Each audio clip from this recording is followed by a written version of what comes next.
Hi, this is Sam, teacher Dontis. Welcome back to my YouTube channel. Today we are going to talk about diabetes, which is one of the most popular topics to be asked in competitive exams. Diabetes is basically two types. The first one is type 1, which is insulin dependent, and the second one is type 2, which is non-insulin dependent. While another less commonly known type of diabetes is a glucose intolerance or impaired fasting glucose. This kind of diabetes is basically when the situation does not fit into either type 1 or type 2 diabetes. It is neither insulin dependent nor not insulin dependent. Now, there are also some secondary forms of diabetes, which is due to pancreatitis or drugs such as steroids, which causes diabetes. Another form is gestational diabetes, which is of course during pregnancy. The placenta produces anti-insulin hormone. So there is overall insulin resistance and not sufficient insulin production in the body. So this one slide shows you that whenever you see increased blood glucose level, there could be a variety of reasons behind it and different types of diabetes mellitus that you need to identify before you jump on treatment planning. Let's jump on how would you diagnose diabetes mellitus. So usually a common answer is by observing fasting blood glucose, which is of course the number one way to find out about diabetes. But second one is oral glucose tolerance test, in which the patient is given 75 grams of oral glucose as a challenge, and then their fasting plasma glucose is measured 2 hours after consuming that 75 grams of oral glucose. There are also some variety of symptoms that a patient with diabetes mellitus will show. For example, polyuria, thirst, weight loss, visual blurring, fatigue, abnormal blood glucose during regular test, which was randomly observed, which can trigger diagnosis of diabetes mellitus. Let's learn about fasting blood glucose as well as oral glucose tolerance test. So first, fasting blood glucose. It is the less sensitive but more convenient way. It can be done in a very easier way. Fasting for 8 hours, especially during the sleep, and then when you wake up, you go for a blood test on the fasting state. And the normal value for people without diabetes would be 3.9 to 5.5 millimole per liter. But if there is an impaired fasting glucose, then the level would come to 5.6 to 6.9 millimole per liter. And diabetes is diagnosed when the value is greater than 7 millimole per liter. And that's a very common competitive exam question, that after which value would you diagnose diabetes, which is 7.0 millimole per liter, and 2 or more symptoms have occurred. Next test is the oral glucose tolerance test, which is again a very common topic that is being tested in the exams these days. It is more sensitive than the fasting blood glucose, but it is less convenient because you have to give 75 milligrams of glucose to a patient. Now, normally, the value after oral glucose tolerance test would be 7.8 millimole per liter or less than that. But if a patient has some impaired glucose tolerance, then the value would be between the range of 7.8 to 11.1 millimole per liter. And lastly, the diabetes is diagnosed when the value is greater than 11.1 millimole per liter. So the magic number here is going to be 11.1 millimole per liter or more for oral glucose tolerance test, and greater than 7 millimole per liter for fasting blood glucose test. Let's do a quick comparison between type 1 and type 2 diabetes based on various features. First, onset. Type 1 has a sudden onset, while type 2 has a gradual onset because it's a lifestyle diabetes. We will go in detail of both forms eventually. Then age of onset, which is a very common question all the time to confuse us or to give us a hint which type of diabetes they are going to ask us about, is going to be type 1 has mostly in children, type 2 is mostly in adults. Body size of a type 1 person would be thin and normal, while type 2 person would be more obese. Ketoacidosis is more common and classic of type 1 diabetes and is very rare in type 2 diabetes. Autoantibodies in type 1 usually present in type 1 while absent in type 2. There is endogenous insulin level which is low or absent in type 1 and is normal, increase or decrease depending on various circumstances in type 2, but low or absent in type 1. That's the more common concept which you'll be tested on. And prevalence is only 10% of your patient population or general population outside would have type 1 diabetes. So you have to, whenever you have a chance to assume the type of diabetes, you will more likely to be inclined towards type 2 diabetes because it's 90% prevalent. Now let's dive into detail about type 1 and type 2 diabetes. So when we are talking about type 1 diabetes or insulin dependent diabetes, it is due to autoimmune destruction of insulin producing beta cells of pancreas. It usually occurs in children and adolescents and usually leads to absolute insulin deficiency. The high incidence of complications like ketoacidosis is associated with type 1 diabetes mellitus. What is ketoacidosis? Let's learn about it.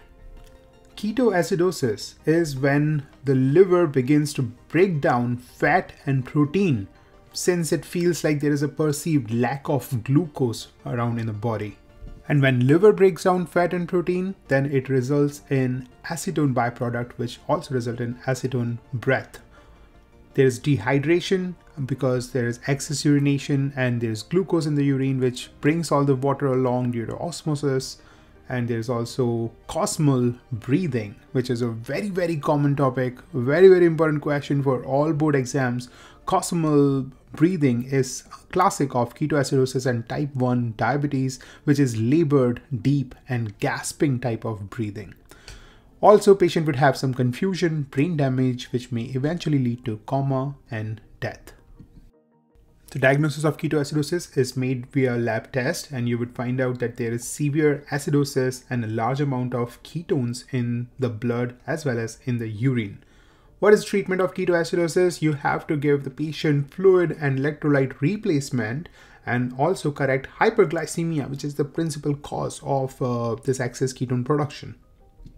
And I think we covered quite a lot about type 1 diabetes. Let's jump on type 2 diabetes mellitus or non-insulin dependent diabetes. So it is most commonly seen in adults or it has adult onset, and it is due to impaired insulin function or insulin resistance. You would like to note that it is more of qualitative of insulin rather than quantitative. Quantitative would be type 1 when there is reduced quantity or no insulin being produced, while qualitative is when insulin resistance or absorption of insulin is compromised.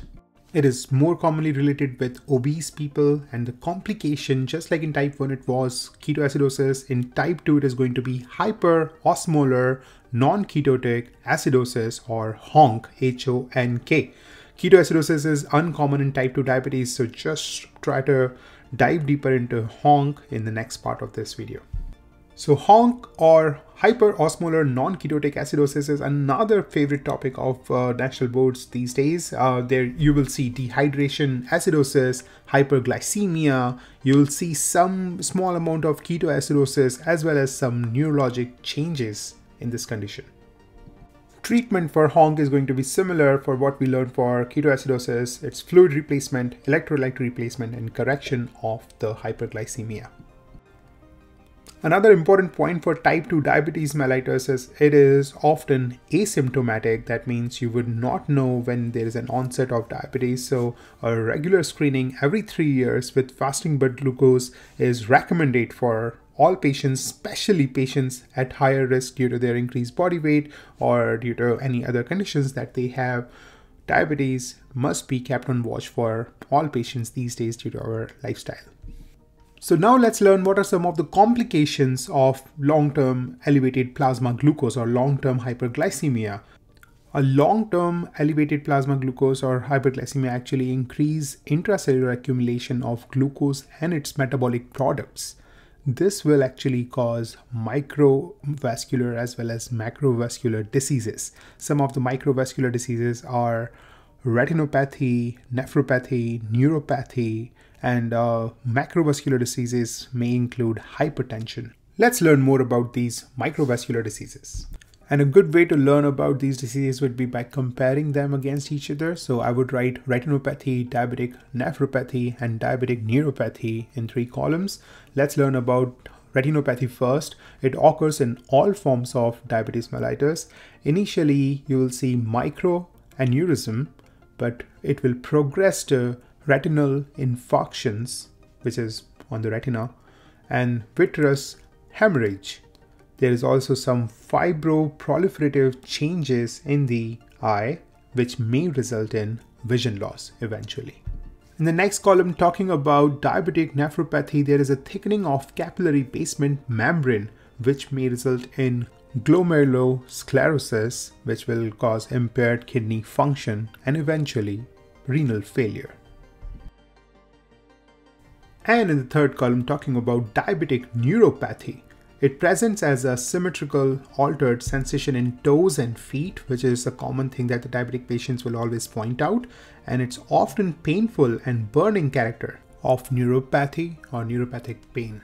Now, another common topic that is being asked all the time is management of diabetes. So if we talk about medical management of type 1 diabetes mellitus, maintaining a blood glucose in the normal range is our first motive, which is between 4 to 5.5 millimole per liter.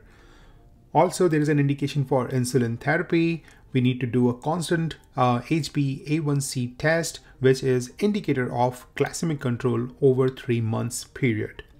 Diet is important. There should be low carbs and high protein in diet of type 1 diabetic patients. You would see they are usually thin, and exercise still benefits them. Still talking about type 1 diabetes patient, what is the insulin regime? So there are two types of regime. There is intensive regime versus standard regime. Intensive is more beneficial for type 1 diabetic patients, while standard regime may be for type 1 or type 2 patients. What is an intensive insulin regime? It is a regime which attempts to mimic the body's normal pattern of insulin secretion and deliver replacement insulin during the concepts of basal and bolus insulin coverage. That means like during breakfast, lunch, and dinner, whenever you are consuming glucose, that's when it is more efficient to give the insulin. There are basically three approaches. Either you give them 3 or more injections per day, or an insulin pump with a frequent blood glucose check, or there could be a long-acting insulin given once or twice a day with rapid acting during the meal times, or a rapid acting with pump for all day. Talking about intensive insulin therapy, there could be a combination of approaches used. Either you would use a long-acting insulin injection thrice a day at breakfast, lunch, and dinner. For example, glargine and second is Detimer. They are two commonly used ones. And the other way is using rapid-acting insulin via insulin pump, and it would give insulin as a bolus of breakfast bolus, lunch bolus, and supper bolus. And that's because there is a continuous monitoring of blood glucose via the insulin pump, which is like installed subcutaneously, and it always keeps a check of what is the blood glucose at the given time so that it can dispense that rapid acting insulin. So that was all about type 1. Let's see how would be the medical management of type 2 diabetes mellitus. It is similar to type 1. Normal blood glucose with HbA1c should be less than 7%. A stepwise approach of diet modification, physical activity, and oral glucose lowering agents is given. Lifestyle adjustment is critical, and that is the first approach towards treating type 2 diabetes mellitus. Insulin is prescribed when it is needed, and control of comorbidities such as hypertension and increased cholesterol is controlled, and also smoking cessation is highly recommended. Once again, lifestyle adjustment is the most critical part in initial management, and if after lifestyle adjustment prescriptions still there is no result, that's when we go to the medication or oral anti-hyperglycemic agents. Talking about the common ones, the most common ones, that would be sulfonylureas and bisguanides. Those two would be the first line, while the second or the secondary prescriptions would be thiazolidinons and maglitinides, which are the secondary medications given. So the first one will increase peripheral glucose uptake, while maglitinides will stimulate insulin secretion. Similarly, if we talk about what is mechanism of action for sulfonylureas, it increases insulin release from pancreas. For example, glyburide is a very common one that is used, and bisguanides actually increase insulin receptor sensitivity, and metformin is the most classic bisguanides. Why is metformin so popular? Because of two main reasons. Firstly, it rarely causes hypoglycemia. Patient is not going to faint because they are on metformin. And secondly, it does not cause weight gain.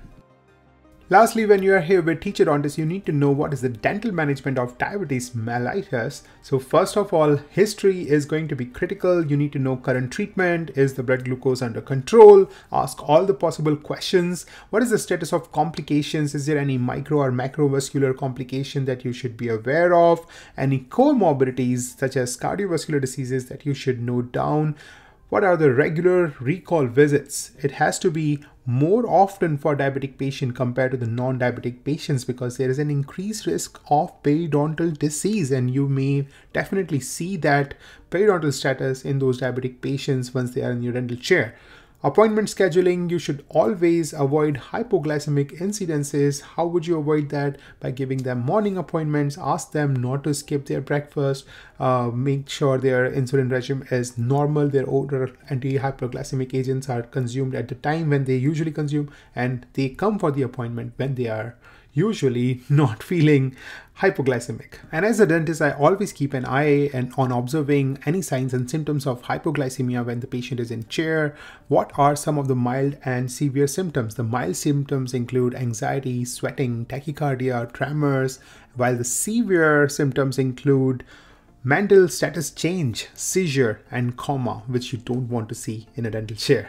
But still, if you end up seeing hypoglycemia incidents in your dental office, you should know how to manage hypoglycemia. First one is to prevent it from happening in the first place by doing the protocols that I just mentioned, that it should be morning appointments, patients should take their breakfast, they should not skip any meal or any medicine, and you should just keep asking them questions that how are they usually feeling during this time of the day on everyday basis when they are not in the clinic. And the second level of management comes from knowing if the patient is conscious or unconscious. I would say this is a most important part of this presentation, this lecture on diabetes so far, that knowing what to do when the patient is conscious and what to do when the patient is unconscious with a hypoglycemic accident. So if the patient is conscious and they're giving you like mild signs and symptoms like tachycardia, anxiety, sweating and all, and you know that it is going to be hypoglycemia, give them oral glucose. Administer oral glucose. 15 grams is the standard. How much is 15 grams of glucose? It is 200 milliliters of orange juice, 120 milliliters of Coke, 4 teaspoons of table sugar if you have that much handy and the patient can take it, or 5 tablets of lifesaver drug. Like, it's a small thing that is very common in North America, used to be common in North America. And not chocolate, because chocolate delay in absorption of sugar due to cocoa. So very common question, if there is a patient and they are low on glucose, would you give them chocolate or would you give them 120 milliliters of Coke? The answer would be Coke and not the chocolate. And what to do when the patient is unconscious? Then you have to give them, they cannot consume anything orally, so you have to give them glucagon 1 milligram, either subcutaneous or intramuscular. There could be side effects of nausea, vomiting, or headache due to glucagon. Let's quickly superficially look at some oral manifestations of diabetes mellitus. First one is going to be gingivitis and periodontitis, which I discussed earlier as well. So gingivitis and periodontitis are actually sign of poor disease control, poor diabetic or blood glucose control. So it's a very good prompt for you as a dentist to ask them more questions about their diabetic status. Caries, although, does not have a direct relation with diabetes. Xerostomia is due to medications and it may increase the risk of caries, but again, you have to find out if the drugs that they are taking is directly related to xerostomia or not. Mucosal diseases such as lichen planus, recurrent aphthous ulcers, and candida infections are associated with diabetes. And lastly, hypogeusia may also result in hyperphagia, which is another common manifestation of diabetes. And that's all from Sam at Teacher Dentist. Thank you for watching this video. Make sure you subscribe to my channel because I'm really looking for some subscribers. Share this with a friend and also hit that like button so I know that you enjoyed this video. Post in the comment below what are the questions you have and what other topics would you like me to cover in this way. Is this format of video and lecture effective for you, helpful for you? Please let me know in the comment section below. Thank you so much and bye-bye.